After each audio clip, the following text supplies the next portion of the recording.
ఎట్టి పరిస్థితుల్లో ఒక భార్యకి భర్తకి మధ్య అవగాహనలో ఇబ్బంది వచ్చేట్టు వాళ్ళిద్దరూ దెబ్బలాడుకోవడానికి కారణంగా నువ్వు నిలబడ్డం కన్నా నీకు ఎంత అమర్యాద జరిగినా నువ్వు రాజీ పడిపోవడమే ఉత్తమం తప్ప నీ వలన ఒక భార్యకి భర్తకి మధ్య మాత్రం తగు రావడానికి వీల్లేదు.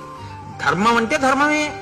లోకంలో అత్యంత గొప్ప ధర్మం ఏమిటో తెలుసా అండి? ఏ భార్యాభర్త మధ్య నలుగుడు రావడానికి మనం కారణం కాకూడదు.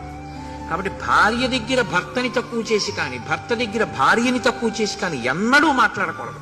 అంతకన్నా ఒకవేళ వాళ్ళు నీ ఎడల అపచారము చేసిన వాళ్ళైనా ఆ అధర్మం ఇలా నా వల్ల వాళ్ళిద్దరి మధ్య అభిప్రాయ భేదం వస్తుంది అని అనుమానం వస్తే నీకు జరిగిన అవమానాన్ని నీలో నువ్వు జీర్ణం చేసేసుకుని రాజీ పడిపోయి వాళ్ళిద్దరూ సుఖంగా ఉండడాన్నే కోరాలి తప్ప నువ్వు మాత్రం నీకు జరిగిన ఖేదం తీరడానికి వాళ్ళిద్దరూ దెబ్బలాడుకునే పరిస్థితి మాత్రం కల్పించకూడదు.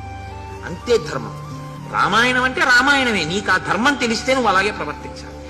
నీకు ఆ ధర్మం తెలియనప్పుడు నువ్వు అనుష్ఠించినప్పుడు నువ్వు రామాయణం చెప్పడం అనవసరం, రామాయణం చదువుకోవడం అనవసరం.